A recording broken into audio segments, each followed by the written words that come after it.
Itu loh. Oke. Nah, kalau di Hussein Nasr ada ayatnya.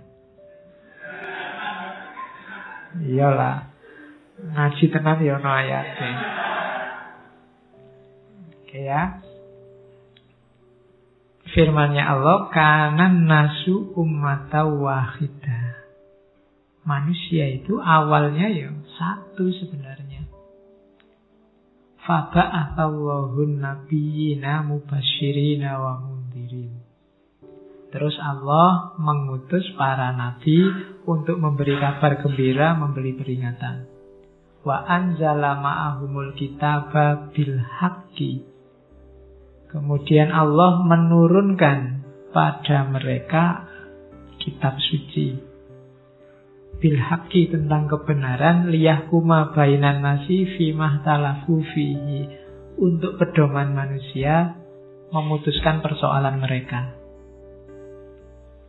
Jadi awalnya manusia itu satu, terus pecah-pecah karena sejarah. Jadi berkelompok-kelompok, bersuku-suku, terpisah oleh laut, terpisah oleh tradisi, terpisah oleh budaya. Karena Allah sayang sama kita, biar tidak kehilangan khazanah spiritual, faba'asallahu nabiyyina, terus Allah ngutus para nabi. Tidak cuma itu, karena para nabi ini durasi hidupnya terbatas, untuk pedoman juga dikasih pedoman tertulis namanya Alkitab. Pedoman, kalau kita kan punyanya Al-Quran. Gunanya apa ya? Kalau ada perdebatan, kebingungan mana benar mana salah, bisa jadi pedoman. Wa mahtalafa fihi illal ladzina utuhu min ba'di ma ja'atuhumul bayyinah. Dan perbedaan perselisihan itu biasanya datangnya setelah dikasih nabi, setelah ada kitab sucinya, terus gegeran. Jadi konfliknya mulai terjadi. Dari mana konflik terjadi? Perbedaan cara memahami, perbedaan tafsir. Bahyam bainahum, saling mengingkari di antara mereka. Tapi jangan khawatir, meskipun kita hari ini sering tawuran, fahadallahul ladzina amanu limahtalafu fihi minal haqqi bi'izni. Allah tetap akan ngasih hidayah bagi orang yang mau mencarinya. Wallahu yahdi may yasha'u ila siratim mustaqim. Dan Allah akan menunjukkan pada may yasha', orang yang dikehendaki. Maka kita ngaji, kita ibadah, kita melakukan kebaikan macam-macam, itu sebenarnya ngaji tidak untuk pinter, ibadah tidak untuk pahala. Tujuannya apa? Biar kita dapat predikat mayyasha'u min ibadi. Jadi kita jadi orang yang diinginkan oleh Allah untuk dikasih hidayah. Ngaji sudah beratus-ratus sesi, hujan-hujan ngaji, semoga Allah terharu terus tak kasih hidayah gara-gara ngaji. Pahammu, pintermu itu kuncinya tidak di Allah, tidak di dirimu, tapi dari Allah. Maka fahadallah, tadi sudah dikasih nabi, sudah dikasih Alkitab, terus masih berselisih, tidak apa-apa, nanti Allah ngasih hidayah. Asal kamu berniat dan sungguh-sungguh memang ingin menjemput hidayah itu.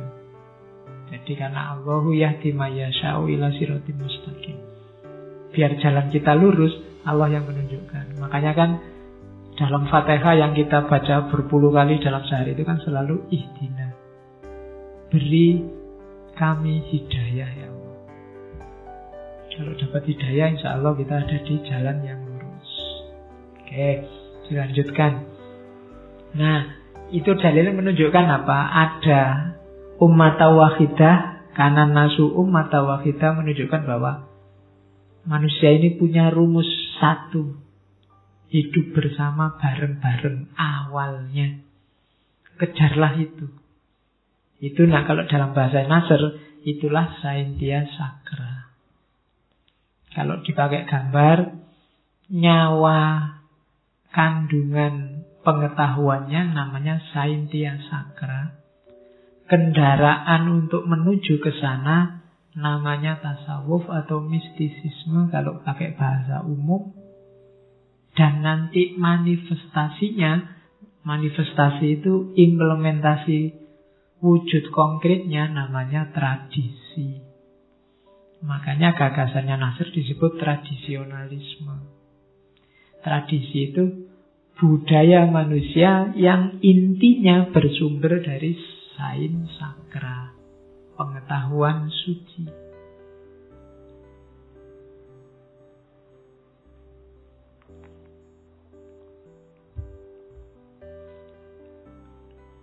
Oke.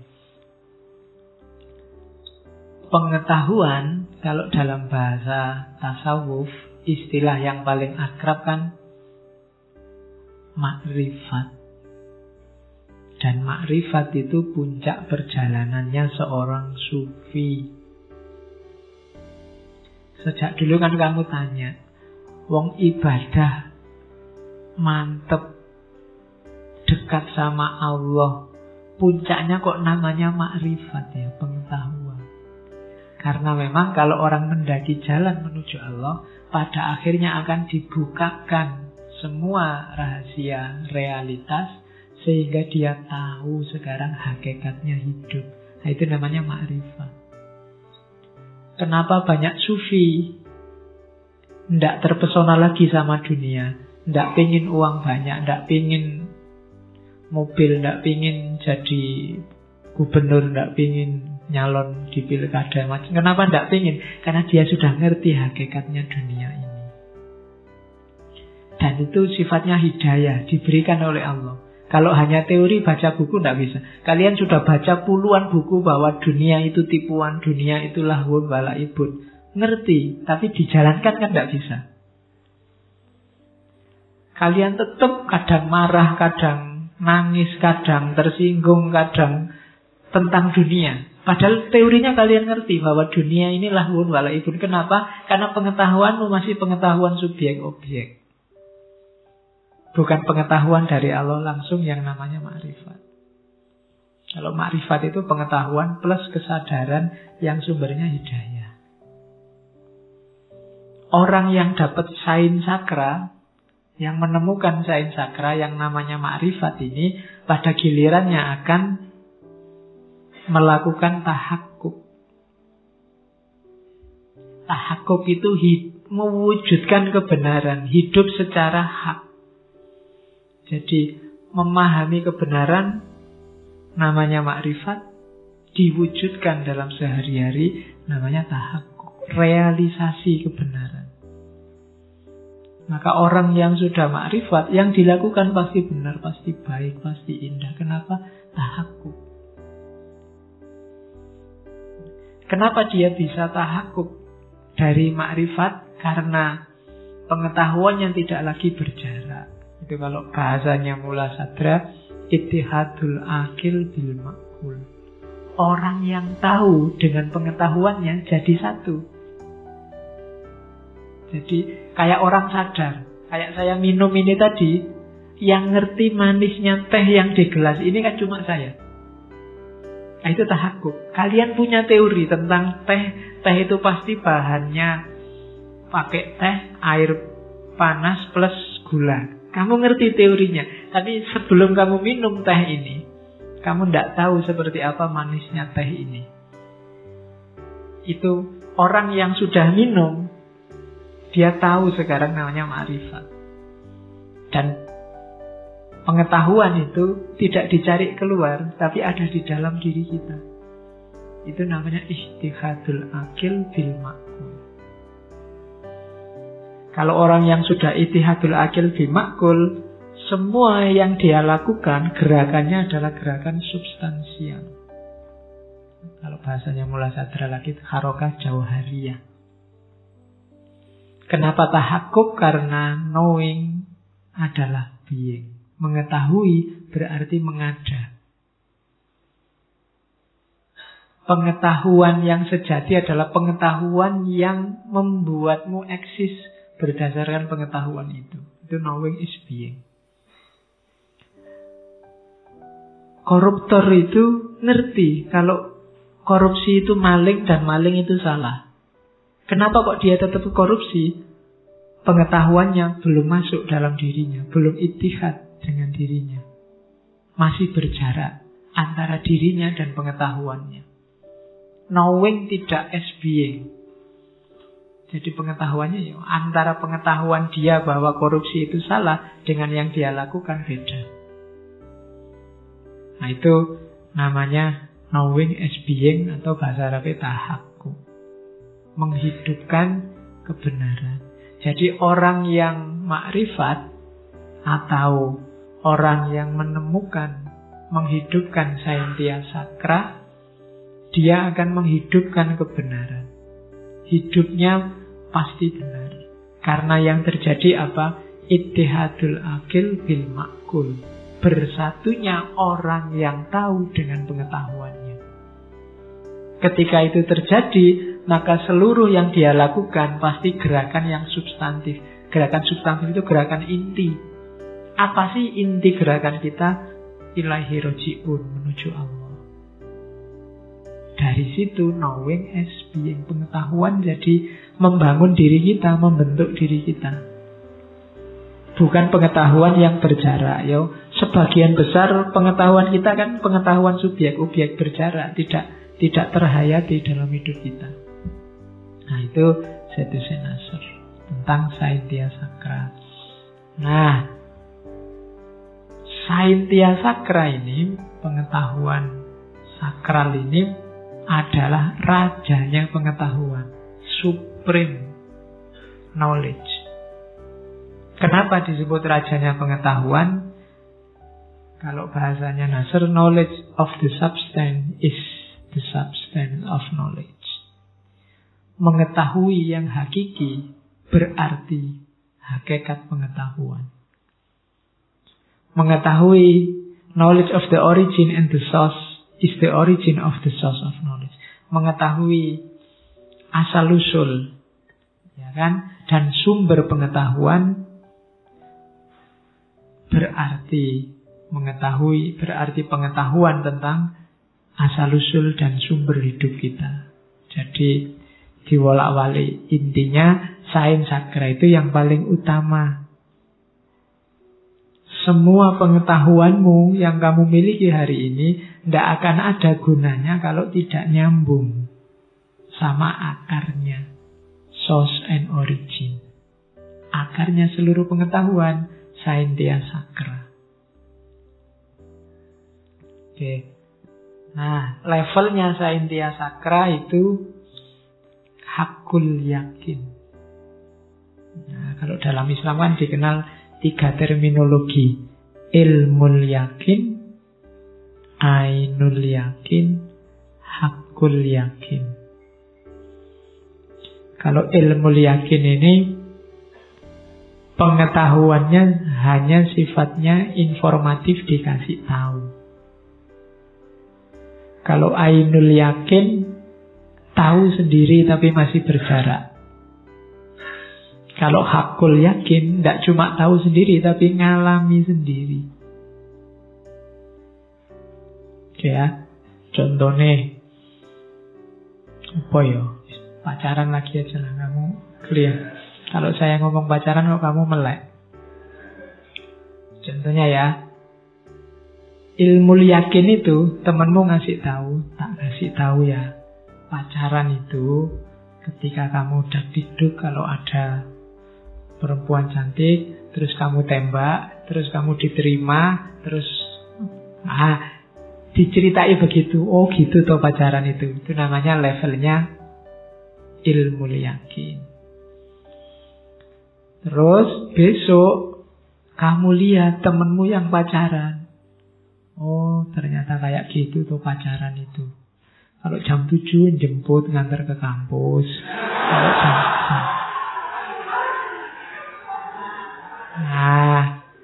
itu namanya ainul yakin. Ngerti dengan mata kepalamu sendiri. Oh itu tuh. Kayak orang mungkin baru dari Facebook, dari internet ada ngaji filsafat. Cuma dikasih tahu ada ngaji filsafat di Masjid Sudirman. Dikasih tahu ngerti. Terus besoknya lewat depan masjid. Oh kayak gitu tuh ngaji filsafat itu. Itu ainul yakin, ngerti sendiri. Semula hanya dikasih tahu.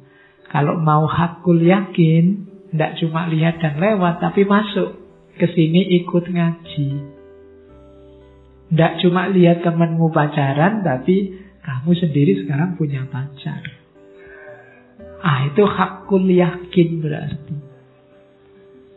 Nah, pengetahuanmu selama ini itu yang paling mantap adalah pengetahuan yang level hakul yakin. Tidak bisa dibantah hakul yakin itu. Kalau ada dua orang temenmu, misalnya satu bilang, tidak usah pacaran, pacaran ini ganggu kuliah. Yang satu bilang, pacaran aja, pacaran ini mendukung kuliah. Misalnya, lu sopo ngerti dengan pacaran kamu malah rajin ke kampus, kamu rajin ke perpus, karena pacarnya sak kelas. Nah, dua orang yang ngomong ini, kalau terus kamu tanya, kamu ngerti dari mana? Kelihatannya begitu. Ada yang pacaran tidak lulus-lulus. Yang satu bilang, kamu ngerti dari mana? Loh, saya ngalami sendiri wong aku yang punya pacar. Kamu kan mesti lebih percaya yang punya pacar ini daripada hanya yang lihat. Jadi pengetahuannya hakul yakin. Nah, saintia sakra itu level pengetahuan yang hakul yakin. Berarti apa? Pengetahuan yang dialami langsung. Tidak sekedar lewat informasi atau pengetahuan indrawi. Jadi itulah supremasinya saintia sakra. Alatnya 3 saintia sakra itu. Revelation, intellectual intuition, itu jadi satu ya, dan reason. Wahyu, intelek, dan akal. Ditambah intuisi ini biar bisa dibedakan. Jadi wahyu ini penting, nanti ada penjelasannya. Karena wahyu ini langsung sumbernya dari Allah. Jadi kalau intelek sama akal sudah tidak berdaya, sudah buntu wahyu. Wahyu sangat membantu. Isinya tidak akan jauh. Jadi wahyu kayak petanya. Terus intellectual intuition, intelek dipakai, baru reason. Reason ini tugasnya cuma bantu. Bantu apa? Ketika ingin diekspresikan. Pengetahuan yang sudah kamu dapat, nantinya kan kamu ungkapkan secara historis dalam hidupmu sehari-hari. Nah, di situ akal bermain. Tapi yang utama bukan akal. Yang bisa menangkap dan mendapatkan pengetahuan itu intelek, khususnya intuisi. Jadi intuisi itu ada di mana? Kalau katanya Nasr, adanya di hati. Kalau dalam tasawuf kan hati itu dikenal sebagai Arsyur Rahman. Arsnya, tempat bersemayamnya Tuhan ada di hati. Karena hati yang bisa nyambung sama Allah. Kalau akal cuma alatnya. Oke. Jadi akal membantu intelek dalam mengimplementasikan saintia sakra. Terus, jadi intelek itu bahasa Arabnya sama akal. Cuma definisi akal bukan rasio. Al-Quran kalau ngomong akal tidak selalu rasio. Kalau dalam terminologi Quran kan ada istilah ulul albab. Intelek ini lebih dekat ke ulul albab ini. Lub itu kan hati. Jadi orang yang membacanya pakai hati. Kan level empiris, rasional, terus intuitif. Yang empiris ini kalau bahasa epistemologinya, bahasa Arabnya namanya ulul absor. Hanya melihat yang kelihatan-kelihatan saja. Ada lagi yang rasional, pakai akal rasio, namanya ulin nuha. Ulin nuha itu kemampuan refleksi. Ada yang lebih tinggi dari itu, ulul albab. Itu intuisi. Jadi ulil absor tidak pakai abdalah. sama ulin nuha. Ya, ini levelnya level empiris. Naik sedikit lagi ulul albab. Albab dari akar kata lub itu kan hati. Nah, Saintia Sakra alatnya hati. Jadi menangkap pengetahuan pakai intuisi yang pusatnya adalah hati. Makanya salah satu alatnya selain intelek tadi ada revelation wahyu. Kalau dicari akar katanya, akal dan wahyu atau agama atau din, akal dan din itu sama-sama artinya mengikat. Jadi keterikatan. Maksudnya apa? Dengan akal dan jin itu kita harus selalu terikat dengan sumber kita, yaitu Allah. Sementara orang modern mengartikan akal atau intelek itu hanya sebagai rasio, tapi maunya bukan itu. Kalau rasio kita sudah cukup lah, peradaban modern hari ini sudah kenyang dengan rasio, kita masih miskin intelek. Jadi problemnya di situ. Maka hidupkan intelek. Hari ini tidak populer istilah intelek itu. Atau intelijensi, kita populernya memang akal atau rasio. Padahal alat kita lebih kompleks ada di namanya intelek. Intelek lebih utuh, menunjukkan bahwa manusia itu punya banyak perangkat pengetahuan selain akal.